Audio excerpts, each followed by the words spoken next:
السلام عليكم ورحمة الله تعالى وبركاته. isku soo noqod wanaagsan khayray video waa video saddexaad waxa uu ku saabsan yahay casharka Taskbar. Marka maanta waxaanu diirada saari doonaa waxa loo yaqaan Taskbar.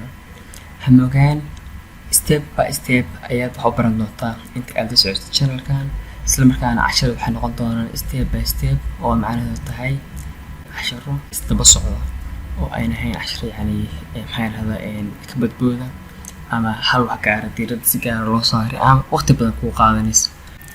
Anyway, waxay doonto waxa ahaatee Taskbar.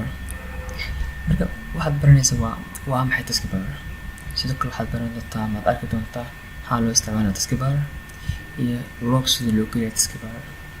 sidoo kale Taskbarka sida loo dhaqaajiyo dabcan sida caadiga Taskbar marka baratid badanaa waxaa jirta marka computer uu cusub yahay ama sida caadiga computerada waxaa jirta Taskbarka meel la dhigo oo lagu keenay.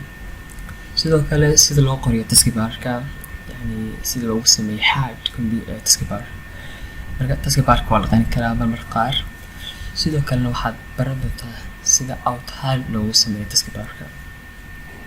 insha Allah casharada basic marka inta waa inta basic ee Taskbarka waxyaabaha kale Taskbarka ee dheeraadka insha Allah cilmiga computer qaybta intermediate courseska ee keenay doonta shar intaan ka sii faahfaahsan oo Taskbarka marka waxaan rajeynayaa in aad subscribe saari doonto isla markaana aad la socon doonto.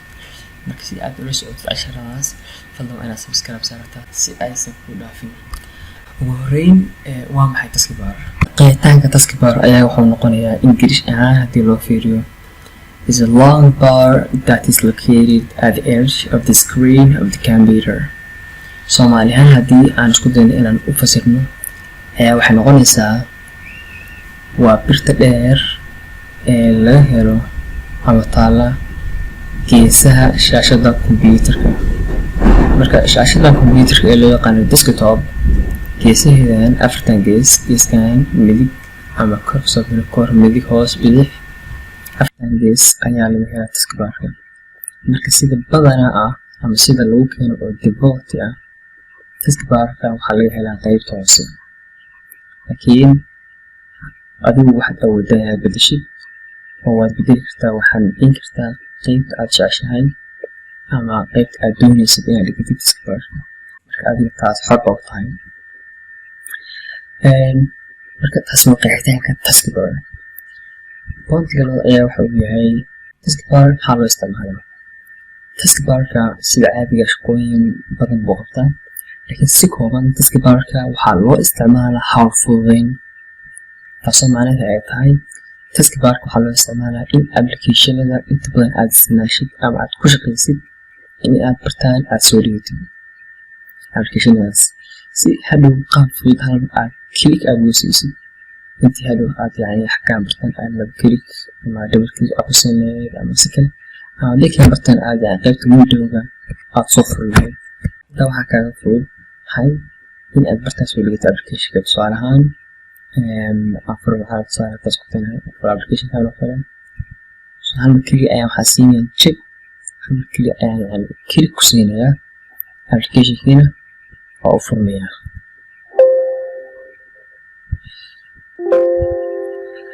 anyway, taasi waa habka ugu fudud ee application loo furo. sidoo kale waxaa laga yaabaa inaad yani soo dhigan kartid applicationada. sidoo kale waxaad soo dhigan kartaa applicationada badanaa aad xiisaysid ama iconska aad xiisaysid. shaqada kale oo qabta ayaa waxay tahay in applicationada kuu furan bartaan aad ka helaysid. tusaale oo kale inaad waxa ay Veracity uu furan yahay, PowerPoint uu furan yahay, applicationka la yiraahdo File Explorer uu furan yahay. marka uu furan waxa ku dareemaysaa hoostiisa waxaa taala falaar. iskuwan hoostiisa wax falaar ah ama wax diiligin ah mataalo. marka taas waa wax loo isticmaalo Taskbar boqolkiiba boqol.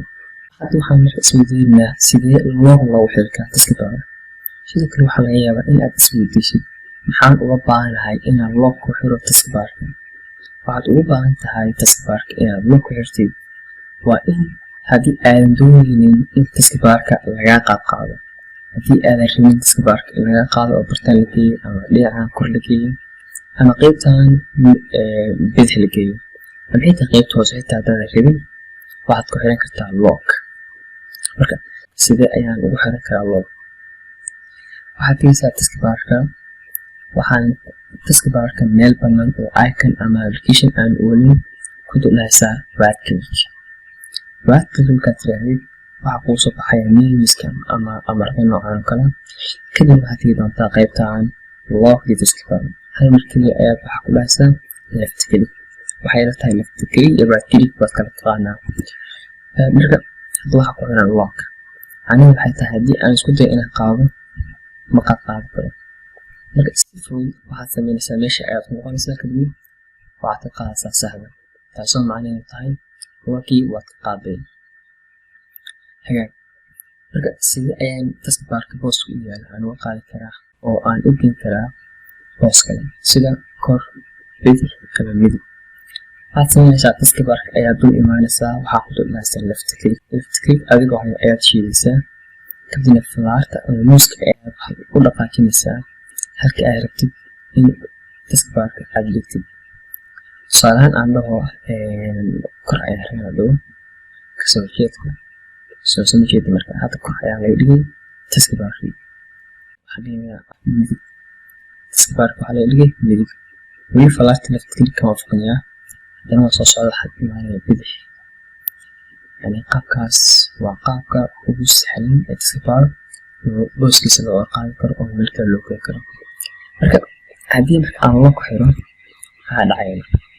log ayaan ku xiray, waxaan isku dayayaa inaan qaado. marka waa dul tegayaa, waxaan dul lahayaa left click, ma jeedid wax qaadanayo ma jiraan, ma qaadanayo sababtoo ah yani positionka inaad ka qaadid booskiisa ayaa waxaa lagu xiray log. marka sidoo kale waxaad ogaataa in adoo isticmaalaya keyboardka aan log yani maxayada aad booskiisa aad ka dhaqaanjin kartid. insha allah waxaa ku baran doontaa Windows Intermediate courseska. marka si aad uga faa'iidaysato casharadaas channelka fadlan subscribe ha ku ahaado. sidoo kale sida loo qaaday taskbarka in aad qaysid gebisa uu noqdo mid yani qarsoomaya, sida ayaynu sameynaa.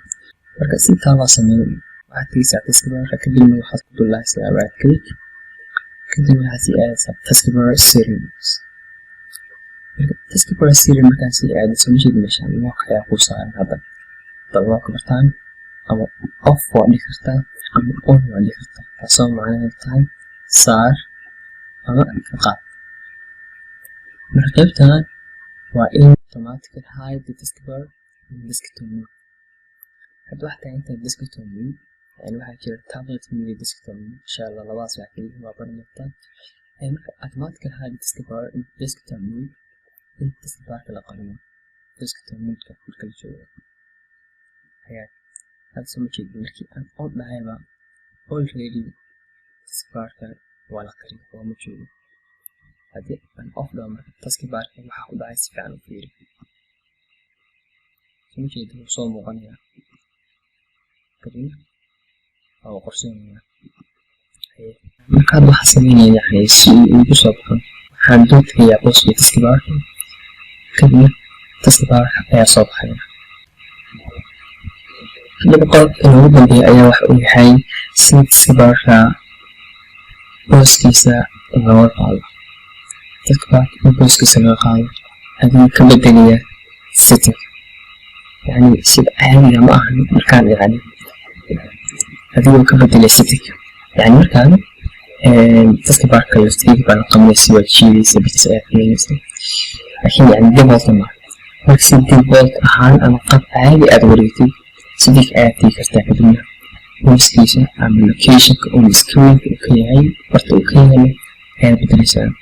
soo hadda bartan waa button, waxaad dhahaysaa right midka laga dhigo taskbarka waxaa la dhigay qaybta midig. marka aad bii bartaan aad too taskbar ma yaalo, bartaan taskbar ma yaalo, bartaan taskbar ma yaalo, laakiin inta taskbar waa ka helaa malaha.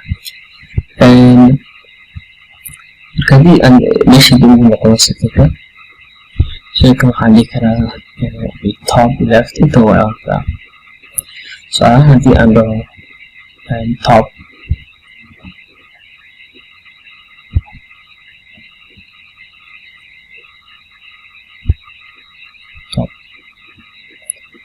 taskbarka wuxuu u yaalaa qaybtan kore, waa kan kor ayuu kusoo muuqan doonaa.